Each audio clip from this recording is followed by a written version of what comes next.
Hey there, fellow vegetable nerds. Thanks for hanging out with me in my kitchen again. It is currently 3 a.m., but guess what? It's never too late to play with vegetables. I don't know what I mean by that either. Let's start meat and veg. Hey, turn up the caramello and shizzle on the shizney. It's time for me to what? Let me introduce myself. I'm Gino Burrito. My pants are made of leather. I find it hard to concentrate. So you may be wondering why I'm doing this at 3 a.m. Yeah, me too. If you figure it out, you let me know. But this is what's happening. I have delivery from Full Circle. This is one of the companies that I get vegetables delivered from. I haven't done a box from them for a while. I generally will only buy from them if they have something that's like extra fun, or if they have enough things that are extra fun to like make a whole box. And they just happened to this time. So I'm kind of excited to show you some of the goodies that are in here. And this time I am prepared. I did some looking up and I've actually got some good information on some of this stuff. So like, doing my homework for you, doing a good job for you, right? Right? I'm so tired, man. I'm so tired. First things first. Dandelion Greens.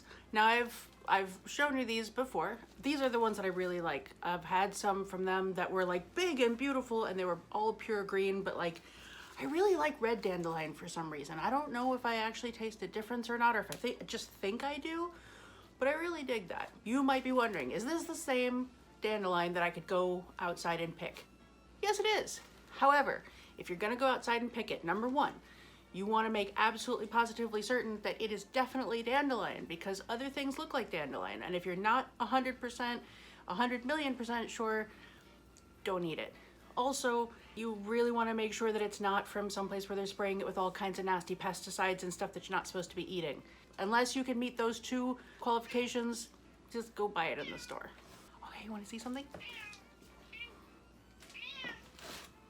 I got a rolly stool for the kitchen so that I could sit down while I'm cooking, and also so I could sit down while I'm putting my groceries away, and I could sit down when I feel like sitting down. And also, I can go from one end of the kitchen to the other and go, wee! I mean, trust me, it was a selling point. And it's great, except somebody has decided that that's her seat.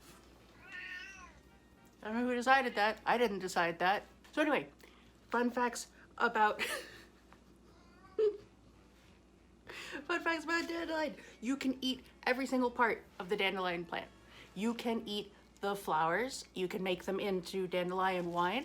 If you're a Ray Bradbury fan. Actually, in Victorian England, it was considered a delicacy and they put it in sandwiches and salads. You can also eat the leaves, and you can eat the stems, and you can eat the roots. And you can roast the roots and make a coffee substitute out of that. They also make teas out of it, and the root has a lot of inulin, which is a prebiotic fiber.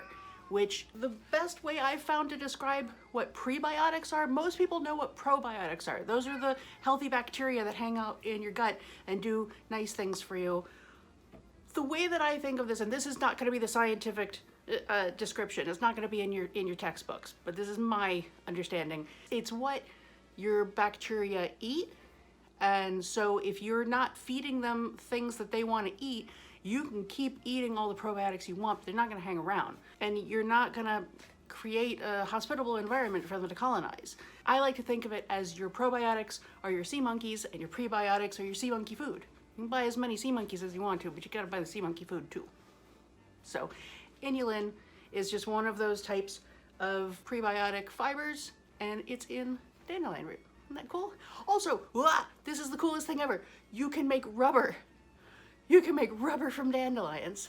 That's nuts. They have a natural like latex, but apparently like wild dandelion has not necessarily enough or a reliable supply of it or something, and so scientists had to take it to a lab and make a better version of it or something. They had to breed a specific kind that you could get more latex from, and they just straight up make rubber from it. Nature's crazy. Wow. Got some carrots. Now it's hard to tell. Wow. These just kind of look orange, but they're not. They're just a little dusty. I gotta wash these off. But these are red carrots. And red carrots are red because they're full of lycopene. and lycopene is good stuff. It's a carotenoid and it's good for you. Also, they're super tasty. I really want to eat one, but I forgot to wash it off. And I guess, I mean, I don't have to wash it off, do I? I probably, yeah.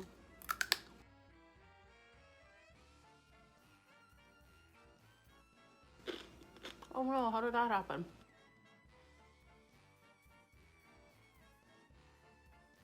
A little reminder, you can eat these little feathery ends. They've got a taste that's sort of similar-ish to parsley. If you had a salad or something that you like to put parsley in, I really love parsley in a salad. This goes really well in that. I keep saying I'm gonna make pesto from it. I keep saying I'm gonna do that, and I'm gonna do that. I'm absolutely gonna do that. Eventually. Definitely. One thing that people don't realize, well, they don't think about a lot, is the fact that carrots also are good for both savory and sweet applications. You can, I mean, carrots have so much natural sugars in there, and we tend to think of them as a savory kind of thing, but you can bring out the sweetness in that so easily, like with a carrot salad where you grate it up and you add a little something sweet to that, maybe some raisins. I saw this cool show where they were talking about foods that they ate during rationing in World War II in England. I don't know if I mentioned this before, but English history is kind of my jam. They had to make substitutions for all kinds of things that they couldn't get, or they couldn't get very much of. One of the things I saw them do was they would take carrots and they were rolling it, because they were doing like a reenactment kind of thing, and they were like rolling them in some kind of like a sweet syrup kind of thing and making them into little like, not popsicles because they weren't frozen.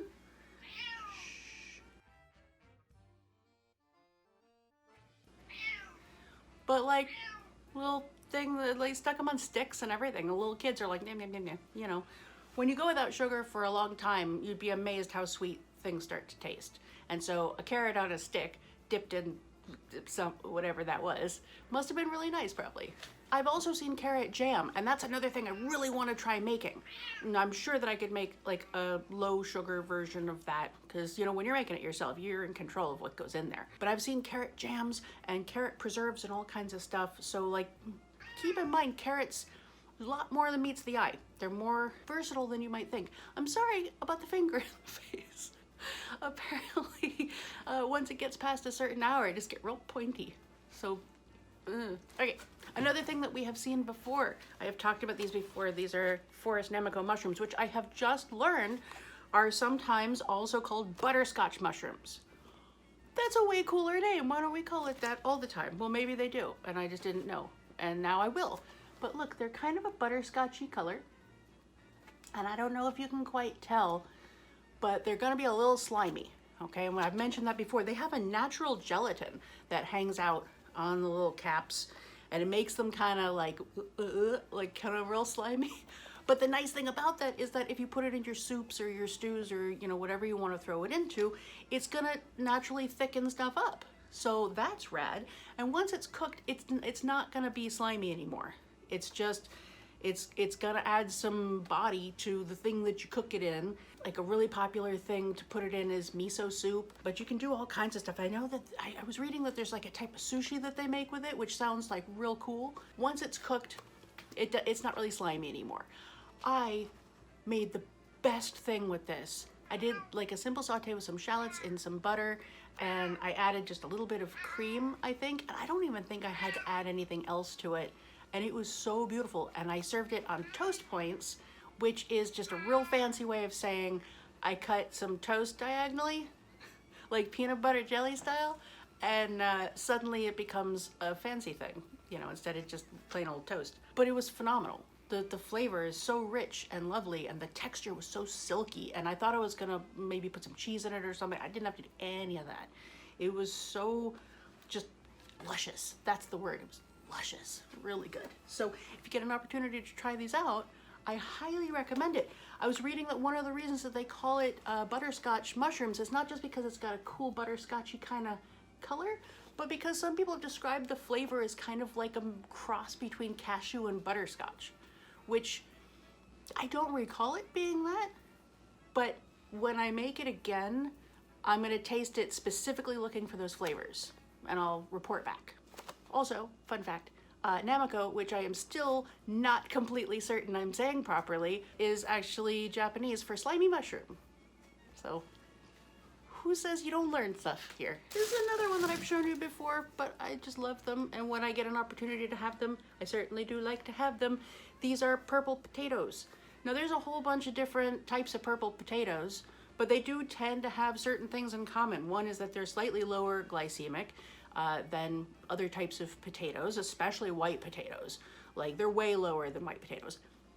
They're still just over the line to be considered a high glycemic food, so you still gotta be careful with it, but they're just not as high as white. So if you're gonna have some, maybe this is a better option if you're gonna like cheat a little bit. These guys are purple because they're full of anthocyanins, which is, I guess, an antioxidant. I was doing some reading on it though, and I'd always been led to believe that anthocyanins are like super crazy good for you.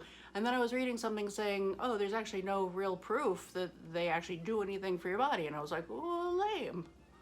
That's disappointing. But you know what? They make everything pretty. Most of the time, if you see a dark purple color in a vegetable, it's because it's full of anthocyanins. Not always.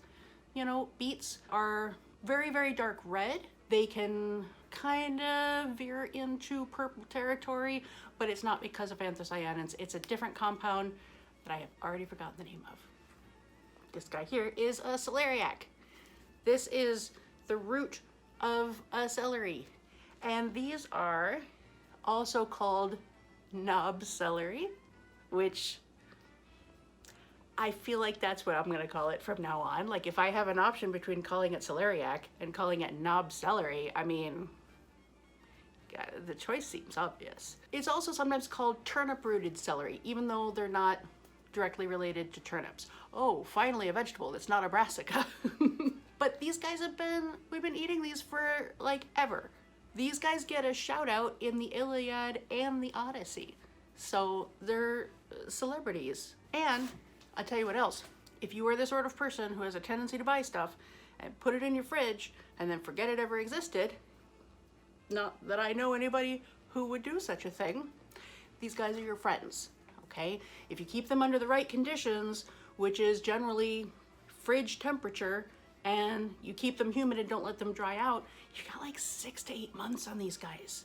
So these guys are your friends. I kind of want to do a video at some point specifically talking about vegetables that are like, you know, if you suffer from depression or ADHD, you know, and that sort of thing, where either you lose track of time or you just sort of lose the motivation to do things for yourself for a little while. I want to talk about some of the vegetables that are gonna be kind of a good investment. Like, this guy's got your back. He's gonna chill and wait for you to kind of come back to the surface. You know what I'm saying? So that might be coming down the line. This will definitely be on the list. I have one more thing in the box. I thought that this was going to be just something I throw in there and be like, oh yeah, and I got some of these too, and they're kind of cool. They turned out to be the most interesting thing in the box. And that's saying something. Okay, this does not look like much. I understand, okay? But what this is, it's a variegated pink lemon, also called a variegated Eureka Lemon. And when they're not ripe yet, you can kind of see the hints of where the green stripes were. They're green striped or variegated when they're not ripe yet, but those are kind of faded because they are ripe, so they're like totally edible right this minute. I got to learn a lot of really cool stuff about the way that plants and especially edible plants are bred and cultivated and where they come from. It came from something called a sport, which I had never even heard of. It's also called a bud sport or lusus. I have no idea if I'm saying that right. It's L-U-S-U-S. Basically what it is when you have a plant that's growing as normal, but one part of the plant has in some way mutated. And then you take that part and then you breed more to have the characteristics of that one weird little mutation.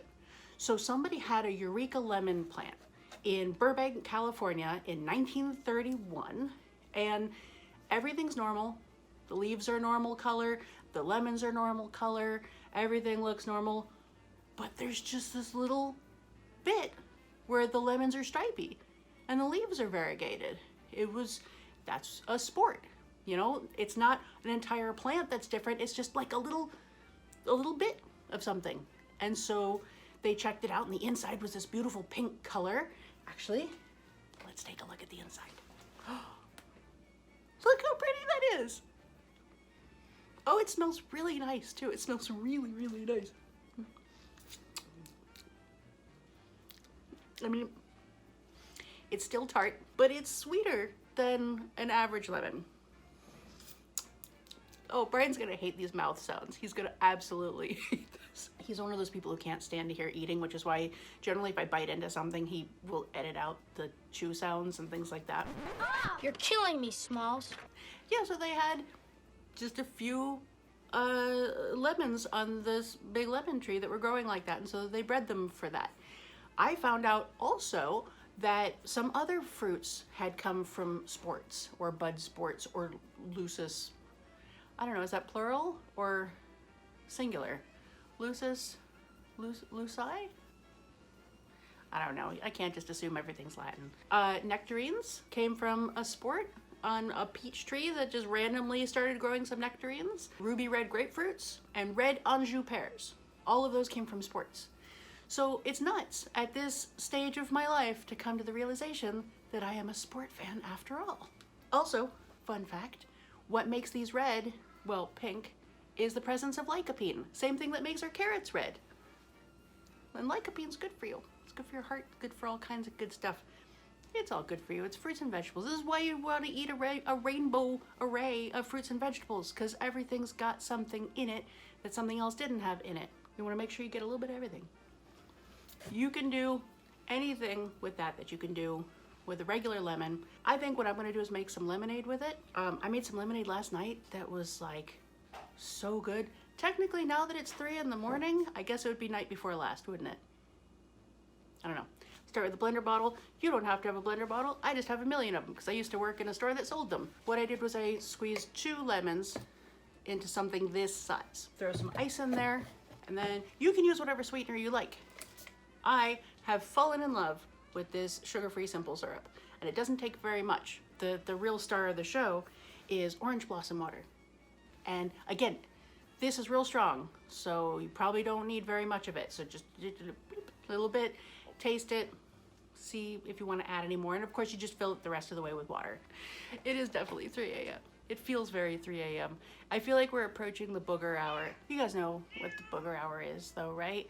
Like when you stay up really late with your friends or even with your family and you reach that hour where everything is just like a little bit funnier than it should be and you just start giggling at really stupid things and everything is funny, as the booger hour. Anyway, thank you so much for hanging out with me in my kitchen. Please remember to like and subscribe and come back every Thursday. I do have a video for you every Thursday. Sometimes more than that, but at least that. Also, side note, I've started posting an Amazon wish list in my description, and you guys have sent me some stuff, and I'm so excited about that. So I have some videos to make to show off some of the stuff that I've been sent. I got some books, so I'm gonna be making some episodes, making some recipes from those books, and I got some other fun stuff to show off. So keep in mind, if you have the ability and the desire and you would like to send me something from the Amazon wish list, again, if it's a book, I'll make an episode where I make at least one of the recipes. And if it's like a cooking item, I will use that in a video as well. So, and if you don't have the ability or the desire to send something, well, that's fine also. Like, well, it's okay. I'm gonna go to bed. Thanks so much for hanging out. I really appreciate it. I'll see you next Thursday. Bye. Hey, turn up the caramello and shizzle on the shizney. It's time for me to what? Let me introduce myself. I'm Gino Burrito. My pants are made of leather. I find it hard to concentrate.